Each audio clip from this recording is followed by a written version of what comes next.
Hi, everybody, and welcome to this edition of HighPer 15. My name is Darryl Cross, and I am with HighPer Coaching. Thanks for taking 15 minutes out of your day to talk a little bit about the art, science, grit, and exceptional coaching behind truly great performance. And, of course, today's thing, what we're going to be talking about, is going to be about getting ourselves out of a performance rut. Now, when we talk about a performance rut, there's all sorts of ways that they can take shape or form. It could be we've been doing a lot of great things for a long time and it just doesn't work anymore. Or it might be the fact that we're just in a different situation, different competitors or whatever it might be. And whether that is ourselves or the people that we support, it is our job to get ourselves or those other people out of it. And so today I brought in a special guest, of course, a very good friend of mine and a guru. And his name, of course, is David Ackert, president of the Ackert Advisory. David, how are you today? Hi, Darryl. Thanks for having me on the program. Great to be here. Well, thank you so much. I'm glad to have you here, David. And as we go forward and talk about getting ourselves out of a rut, as you can see here, David is one of those people that has talked with hundreds and hundreds and hundreds of lawyers and executives and coaches about high performance and how to get themselves unstuck from these, because it's not always a great year. And as we go into December and starting to judge if we had a good year or a bad year, now is the time to make decisions about what we do next and what we're going to be doing in January going forward. So let's get into it right away. The agenda for today really is about how do you know when it's time to stop spinning our wheels? When is it that the hard work that we do or the hours and hours that we put in, the approaches, just isn't working anymore, and it's time to move on. And we'll also talk about why we persist. We have a lot of very hardworking people, including the people on this call, the people that we support, and a lot of times putting an extra 1,000 hours may be the answer that most people come up with, which is not the most effective way to do it. There's no nobility in misery, as we see here. We want to be effective. So we'll talk about three big things that will hopefully get us back on track, and of course some takeaways that we can go forward with. So first of all, just to frame it, think about yourself in a rut, whether it is snow or in mud or whatever it might be.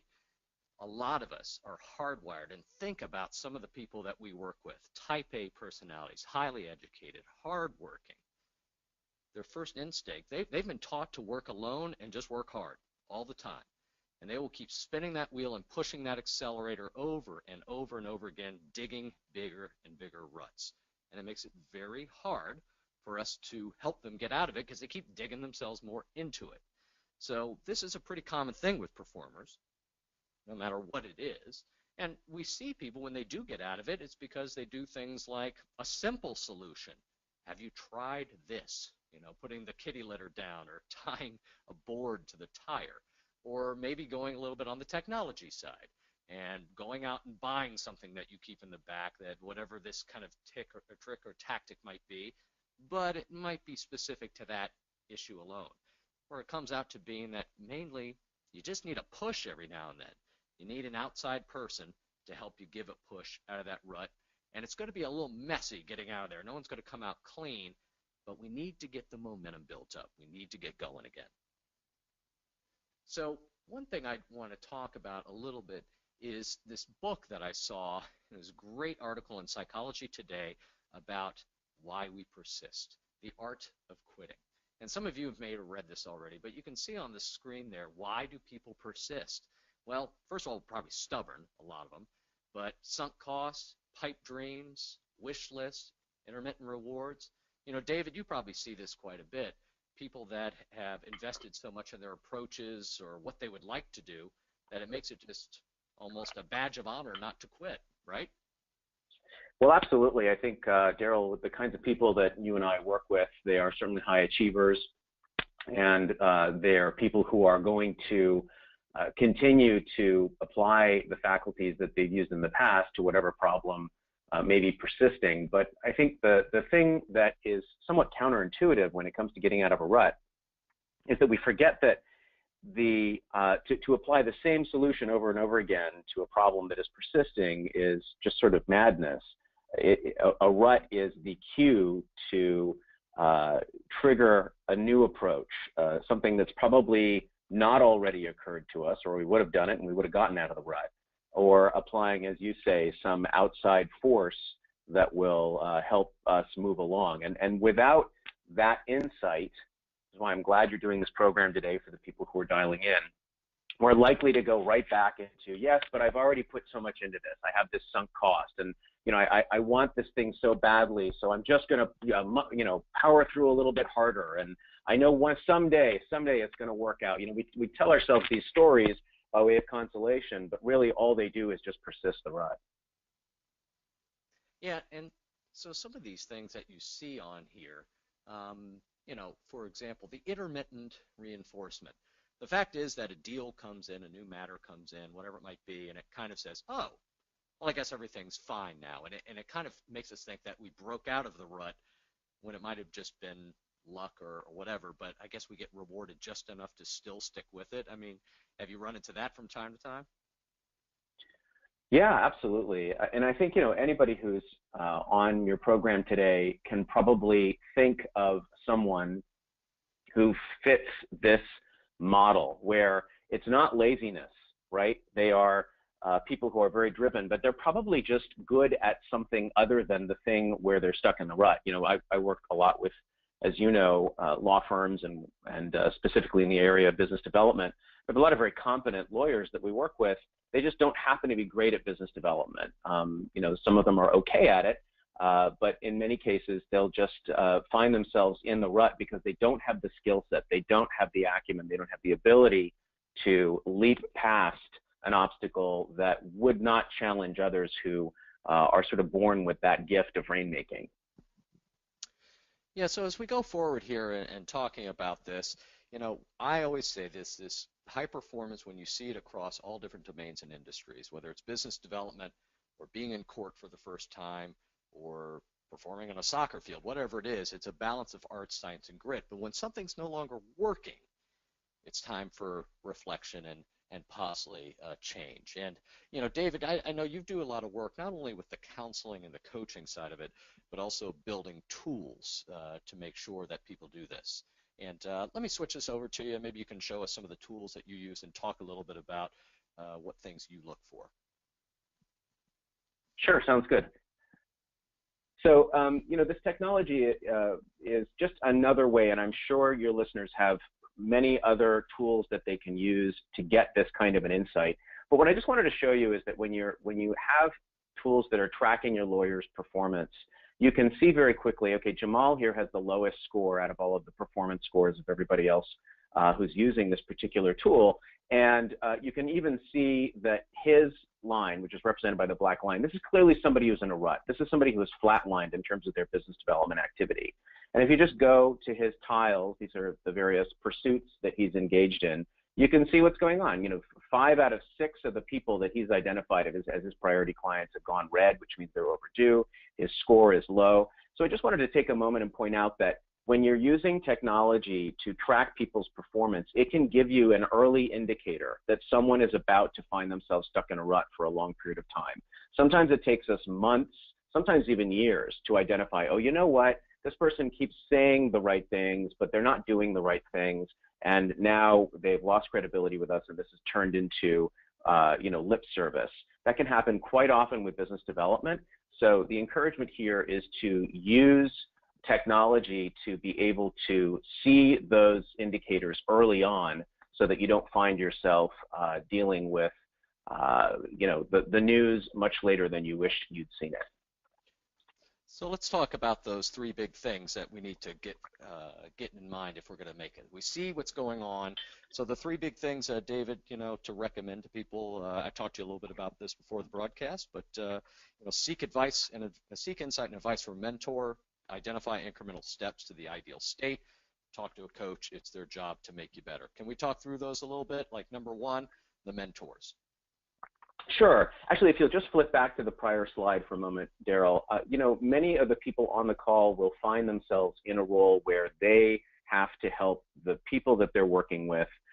If they're working in a law firm, for instance, the lawyers whom they're serving, it's their job to coach them out of a rut. So we thought we'd just put these 3 items here to recommend to the lawyers to help move them forward. The first is get some advice from someone you respect. It doesn't have to be a quote mentor. It doesn't have to have that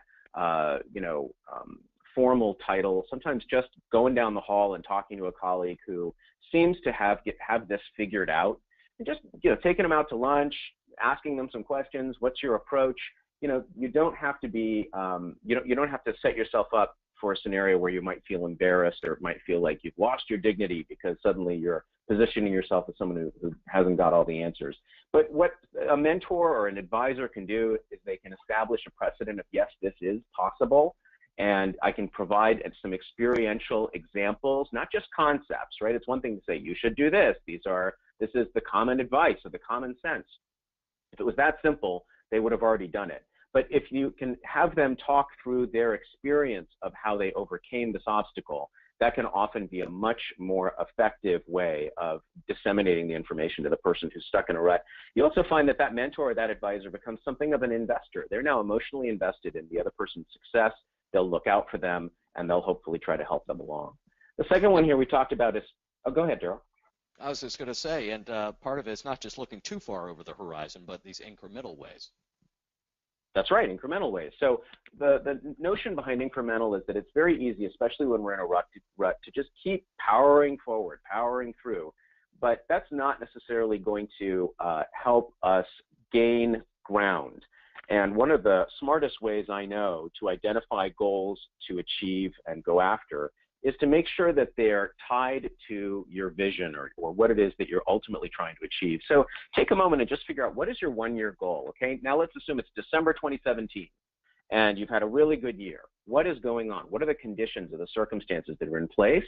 And then you can just reverse engineer. So if I've accomplished that in 1 year, what do I need to do next month or next quarter that'll get me a quarter of the way there? That reverse engineering process helps give you some small wins that you can start tackling. Those are going to be a lot easier to achieve and a lot easier to even conceive than trying to think of that sort of larger mountain, if you will, that you're trying to climb.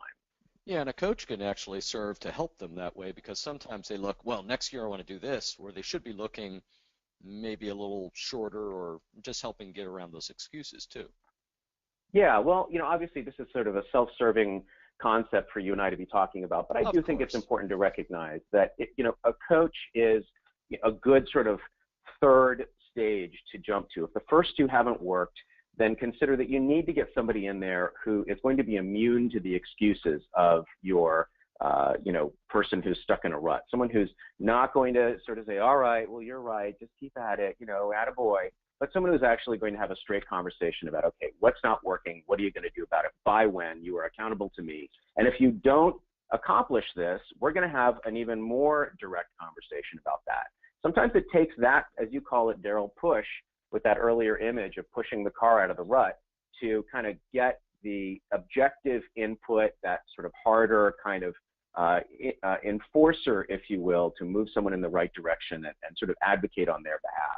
It also, a coach is usually someone who's going to have repeated conversations and repeated interactions with the person, so that there's that consistent reinforcement and that ultimately they really are able to propel themselves in a new direction. So as we move forward and coming up to the top of the hour here, hopefully things that you can take with you into even your next meeting or into the weekend at least. Mentors fulfill this critical role. They're not fortune tellers. They're not telling you to say, this is how I did it 20 years ago, so do that. They're here to help with thinking through these problems and thinking about, what do I want to happen, and walk backwards into what are the things along the way that need to occur, not just say, at the end of next year I want an extra $1 million in business. It's way too big. And it's the job of the coach, whether it's an internal resource, an external expert, or simply somebody that's a practice group leader, the vice president of a division or whatever, to spend 5 or 10% of their time having these conversations, getting simple solutions to get moving, to make sure that when these ruts happen, and they will, that we have the resources and things that we need to get to work and make some progress. Thanks, everybody, for joining us for this edition of the HighPer 15 webcast, and thanks to David Ackert for joining us today. We're going to have our next one on December 18th, where we'll be talking with Senior Vice President of Sales Keith Hawk from LexisNexis on the importance of coaching for leaders and managers and anyone that has influence over the performance of others in their organization. Have a great week, everyone, and until we talk again, good hunting.